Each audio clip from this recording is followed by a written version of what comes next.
In the wake of a pivotal federal election, markets opened with cautious optimism. But what does political change really mean for investors?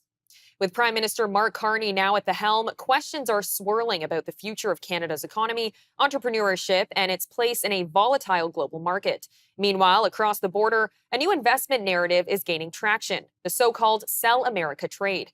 I'm now joined by Brendan Caldwell, director at Caldwell Securities Limited, to cut through the noise and get a clearer picture of where markets stand, what investors should focus on, and how to navigate uncertainty with confidence. Brendan, thank you for joining me today.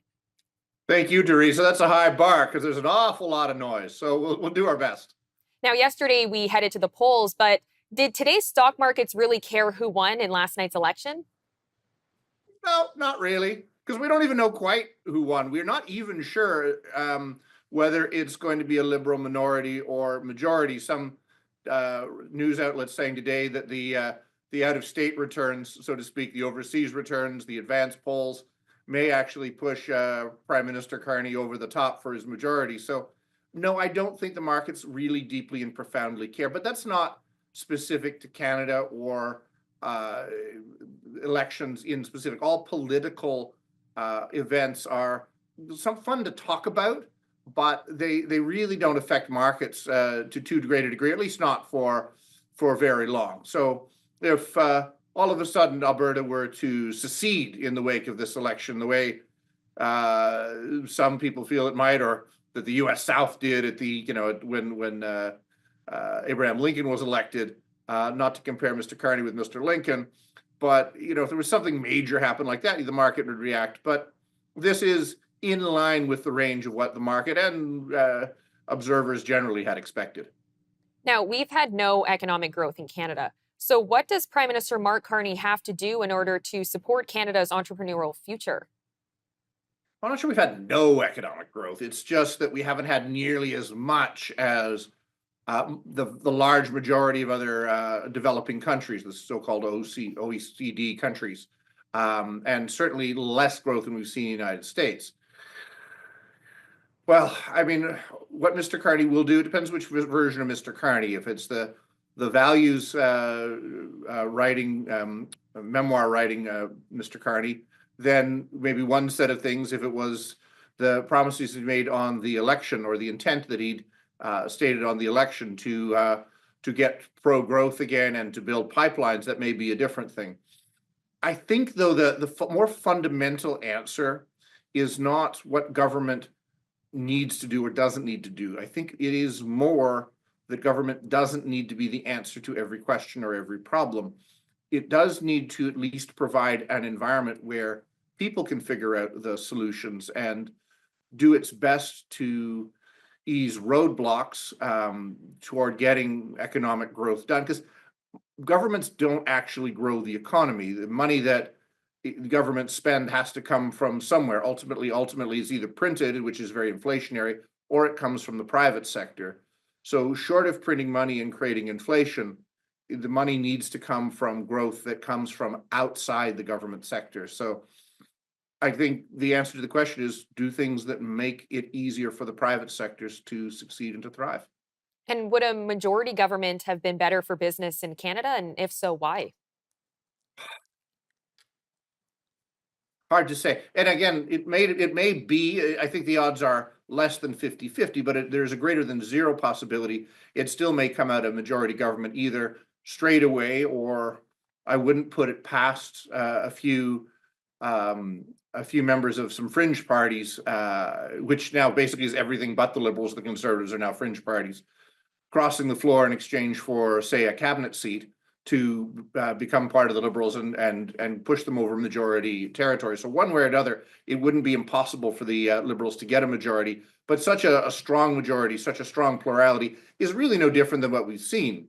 Between the Liberals and the NDP, there is a majority of the votes. So it was looking at one point last night whether, like, if to govern, the Liberals might have to do a deal with the separatist Bloc Québécois, but that doesn't seem to be the case now. So really, it's kind of the status quo.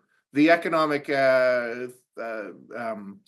thought process behind the Trudeau government now is the Prime Minister, and then partnering with the NDP that gives you your majority. So it's the same it was 2 days ago or 2 years ago. And do you think that that government, that liberal government that now is Mark Carney is the face of, do you think that that's good for businesses? I think it'll be better than people expect. I think a lot of the downtown business people here, certainly in Calgary and across the country, were very much pulling for what was perceived to be a more pro-business conservative government. That having been said, Pierre Poilievre, he of no current seat in the House of Commons, was very clear that he had no real interest in talking to business. He had interest in talking to people, as though businesses were run by something other than people, which they aren't quite yet. AI is not at that stage. So it has been historically that liberal governments have actually been very good for business. Talking with one of my large clients in the construction business just today, and I said, "Well, is this a good thing or a bad thing?" He said, "Well, liberals tend to be better for my business because they spend more money." So, notwithstanding what I said a little while ago about the growth needing to come from the private sector, it may well be that this liberal government is better than business had anticipated it would be. And what are your take home lessons from our Canadian election and your take home from your clients? Well, I think for a country, a corporation, or an individual, focusing on another person and saying they're the problem, they're what's wrong, is a mistake. I think Canada going forward, it's not about what to do about President Trump. Do nothing about President Trump. As we can see, the United States isn't thinking about us at all. And as the clip showed just at the beginning of this segment, the approval ratings for the president are imploding. We never had to do anything. We never had to fight his tariffs because they were so inconsistent and wildly at odds with what was practical. He would get himself in the end. So too, as a country, we really need to just focus on what we can do. We're talking about international trade, interprovincial trade. That has to be cleared up. Services and goods need to be able to flow across borders much more easily between province to province. We need to make it easier for people to not only start businesses, but grow businesses.